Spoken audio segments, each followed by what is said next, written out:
I took my first solo cruise on Royal Caribbean's Wonder of the Seas. There were several unexpected lessons learned along the way. Stay tuned for my 5 things to know and why cruising alone can be a magical experience.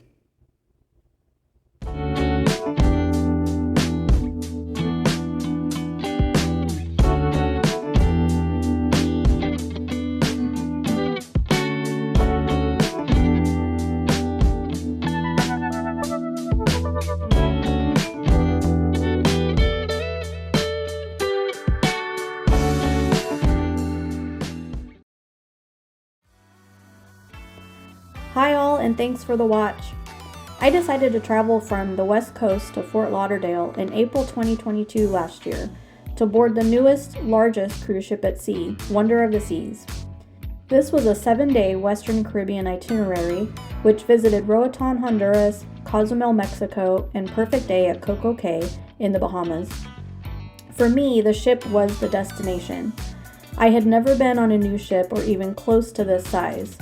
I had been chomping at the bit to sail on an Oasis-class ship and had Harmony of the Seas booked for March 2020. But then you can guess what probably happened there. My dreams of floating on the Caribbean waters was put on a long hold due to the world pandemic. But cruising is back, baby. My better half was not up for going with me this time around, and so I did jump at the chance to try this on my own.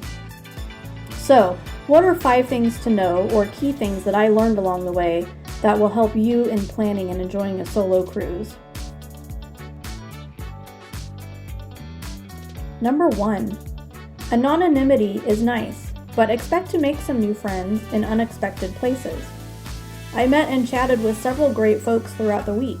On the first night, I enjoyed a cocktail at the Trellis Bar, and a nice older lady came and sat near me. Turns out, this was actually the spot for a single cruiser meetup. I had no clue, and it was a total coincidence that I was there. She was the only one who actually showed up for the event, but we had a great conversation while enjoying our drinks. On another occasion, I was searching for a seat for the Aqua Show, and a woman offered to move over to allow me a good spot. We also chatted while she waited for her family. Fast forward, I'm off the ship in Roatan on my cruise excursion, and who else should be there? The same woman who happened to be taking the day to herself, San's husband, and adult children. We shared a table for lunch and watched each other's belongings at the loungers while we dipped in the ocean. All of this to say, even if you are a total introvert, you may still find yourself in situations where people genuinely feel inclined to engage with you. For you extroverts, there are many ways to get to know others and participate in group activities. Number 2. It's easy to feel overwhelmed and overstimulated due to the offerings of events, activities, shows, and amenities. This is a pro and con to be mindful of. Wonder of the Seas is a perfect ship to do as little or as much as you want. However, in my experience, I found myself bouncing around and could not sit still. I had the underlying fear of missing out in many ways. I planned to do a ton of relaxing on the trip, but save for an hour midday nap in my room, I was pretty much going. This was not a vacation where I could read a book, but maybe that was just me. So my advice, acknowledge that you can't do it all in 7 days. It's a big ship with way too many things. Find a nice quiet spot to enjoy a moment of zen, breathe in the salt air, and remember to take your nap. Number 3. For its size, the ship layout is pretty easy to learn, and you can get from point A to point B in a reasonable amount of time, but remember to bring your Fitbit to get credit for those steps. I will admit I did do online sleuthing to understand the general deck plan, as well as watch some YouTube video tours. This is helpful for sure. Once on board, I was familiar enough with the types of neighborhoods and general vicinity of most of the venues. There is helpful interactive signage throughout the ship, by the elevator banks and stairs. The app is also a major resource which is user-friendly. Number 4. You may get a bit lonely at times.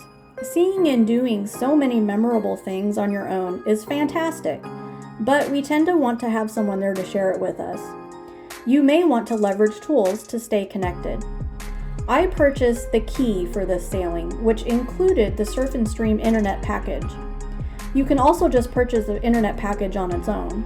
This was a great way for me to stay connected enough to call my husband at the end of each adventurous day and check in.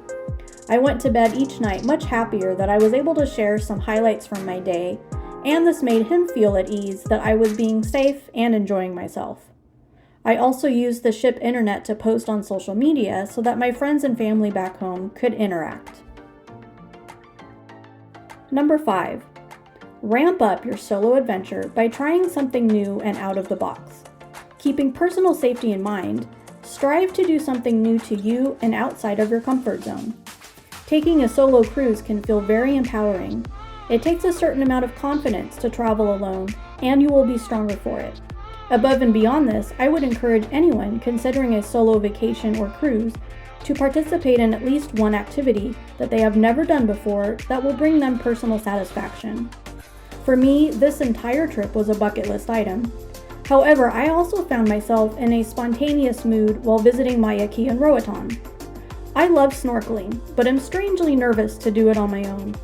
I was invited by an instructor there who took me out on the reef and up to the ocean floor drop-off on a personal tour.